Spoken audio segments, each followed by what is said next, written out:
Lantas apa yang membuat Fore ekspansi bisnis ke Singapura dan seperti apa sih tren bisnis kopi di tanah air? Kita akan bahasnya secara mendalam bersama Chief Marketing Officer atau CMO Fore Coffee, Matthew Ardian. Halo Matthew, apa Halo, kabarnya? baik terima kasih Mbak Sasa, apa kabar? Baik, kalau kita lihat ini cukup menarik ya, bisnis F&B terutamanya kopi. Saat Iya, ini sudah menjamur ya, tidak hanya gerai-gerai besar tapi sampai UMKM pun membuka betul. gerai kopi. Nah sebetulnya industri F&B Indonesia ini seperti apa sih saat ini? Ya menarik sekali. Jadi memang kalau bicara soal kopi sendiri, bahkan di Indonesia by 2023 sudah ada 10.000 kedai kopi sebenarnya.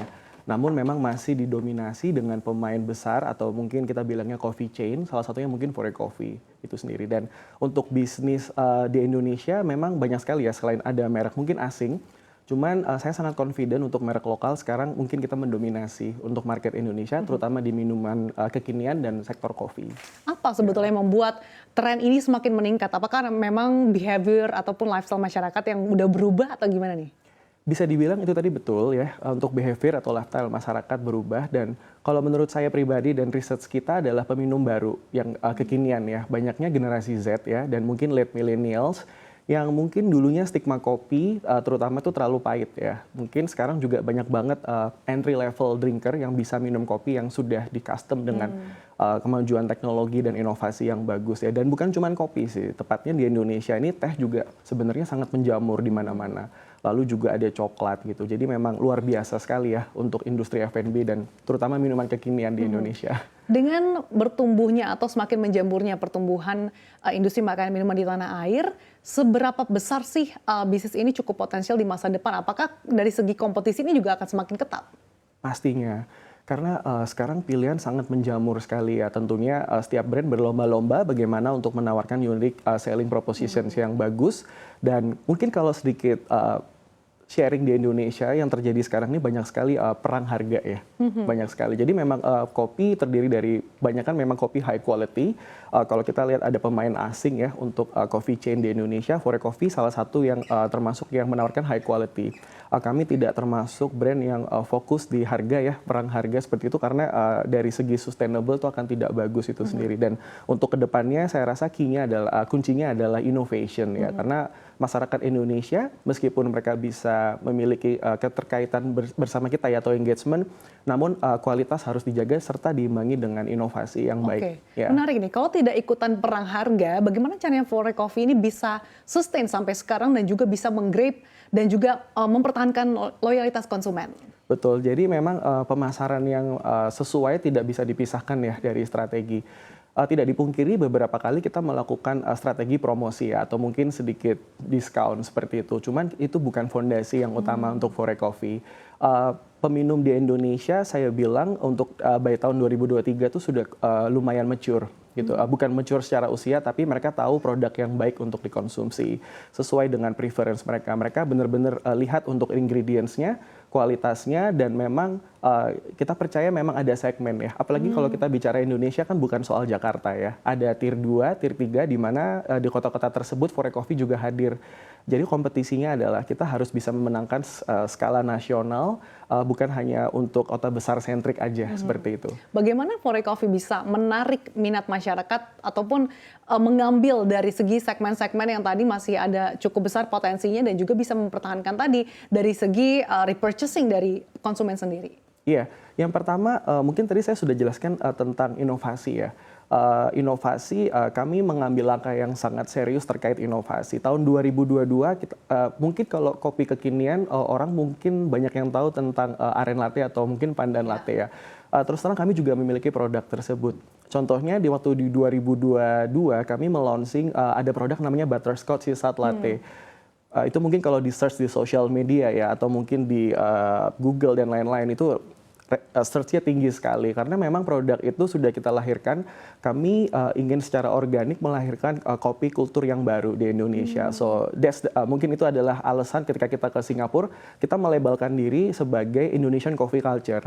Nah, penemuan butterscotch yang diikuti juga penemuan di tahun 2023 ada buttercream latte dan lain-lain itu adalah produk yang tidak biasa sebenarnya. Untuk market terima yang Indonesia segmen itu fokusnya selalu ke aren latte atau kopi gula aren, gitu aren, brown sugar dan lain-lain. Tapi dengan levelnya Fore, salah satu pemain chain terbesar di Indonesia, kita coba menawarkan sesuatu yang berbeda. Karena kita sudah melakukan bersama Research and Development, kami tahu palet Indonesia dan kami sudah membuat tier-tier tertentu dari, kebetulan SKU di Fore itu ada kurang lebih 40 SKUs.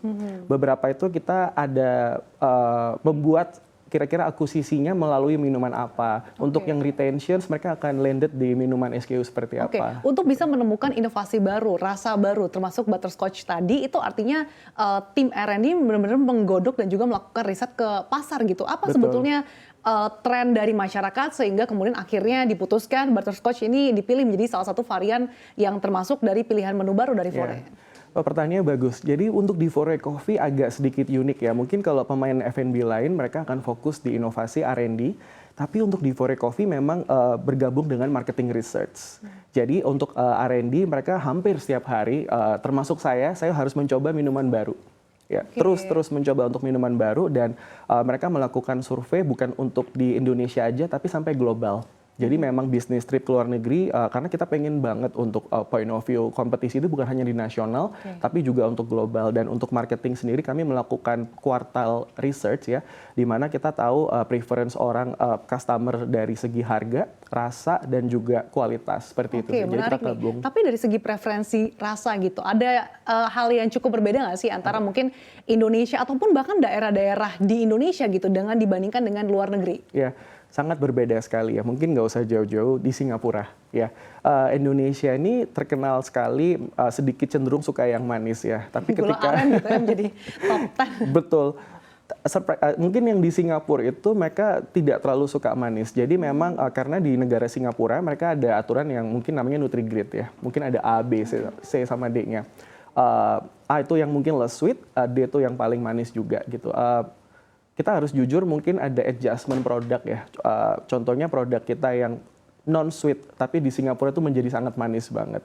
Jadi ini cukup tertantang banget ya untuk R&D, memang kita akan adjust untuk sweetness level. Dan Singapura sangat menyukai oat ya, atau mungkin almond milk juga gitu. Jadi mereka memang sangat peduli banget tentang sugar intake dan kualitas untuk dairies-nya itu sendiri. Berbeda dengan Indonesia gitu ya, kalau almond ataupun oat yang latte itu biasa justru jadi pilihan. Tapi kalau di Indonesia sendiri ada perbedaan nggak sih antara satu daerah dengan daerah lain dari segi preferensi rasa? Shifting untuk preferensi rasa itu sudah lumayan kelihatan di 2023 dan 2024 ini. Terbukti dari laporan yang masuk ke kami, itu tingkat upgrade ke oat atau almond itu sangat tinggi sekali. Peningkatannya bisa berapa persen? Kurang lebih bisa 20% dibandingkan tahun 2021. Artinya willingness customer untuk membayar lebih ini cukup ada gitu ya dengan melihat adanya potensi ini. Iya, mungkin selain bayar lebih, mereka invest lebih ya, lebih tepatnya. Seperti itu sih. Ini juga diimbangi dengan inovasi kita yang sempat di 2021 karena pandemi kita sempat fokus ke madu manuka seperti itu dan ada pilihan-pilihan opsi seperti itu dan ternyata yang tadi kita kiranya ini hanya temporer itu menjadi sustain seperti sekarang. Nah, Indonesia untuk di daerah-daerah juga memiliki habit yang sama. Ya, mungkin Fore Coffee di Bali juga seperti tingkat upgrade-nya juga lumayan tinggi ya. Dan kami juga buka data kurang lebih hampir 20-25% customer sekarang prefer yang less sweet. Oh gitu ya, jadi memang sudah mulai ada kesadaran terkait dengan nutrition intake juga seperti di Singapura. Betul. Matthew, saya juga ingat sekali beberapa tahun lalu ketika awal-awal Fore Coffee buka di Indonesia gitu. Fore Coffee ini kan waktu awalnya buka di salah satu mall di Jakarta Pusat ya dan menawarkan aplikasi. Artinya bisa dibilang Fore Coffee ini menjadi salah satu coffee producer yang menjadi pionir di apps. Nah ini seperti apa sih perkembangan saat ini dan dari segi penjualan ini mostly memang dari apps-nya atau justru dari segi online? Iya. Mudah-mudahan punya aplikasinya ya. Jadi memang terkait aplikasi memang kita salah satu brand yang pionirnya untuk food on demand ya, mungkin coffee on demand aplikasi di Indonesia dan itu kita luncurkan di 2018 hingga kini 2023. Secara penggunaan kita terus meningkat ya dan selalu mengalami growth kurang lebih konsistensi sebanyak 20-25% per tahunnya. Ya, tahun ini kita menargetkan jumlah user yang baru sebanyak 1.500.000 tahun ini dan itu sudah Kami memiliki existing untuk active users per harinya itu kurang lebih hampir 70.000 seperti itu. Dan untuk kontribusi secara revenue atau mungkin GMV, tahun 2023 akhir itu aplikasi memiliki peak the highest performance ya. Itu bisa pernah mereka hampir 50%. Oke, Ya, tapi seperti itu apa karena pandemi juga jadi satu faktor? Saya rasa karena kita memainkan promosi ya untuk di aplikasi. Promosi yang dimaksud tuh biasanya kami memiliki SKU khusus di aplikasi.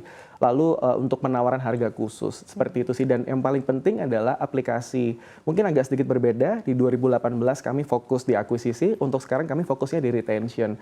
Nah, untuk loyalty kami memang kita investnya di melalui aplikasi kami.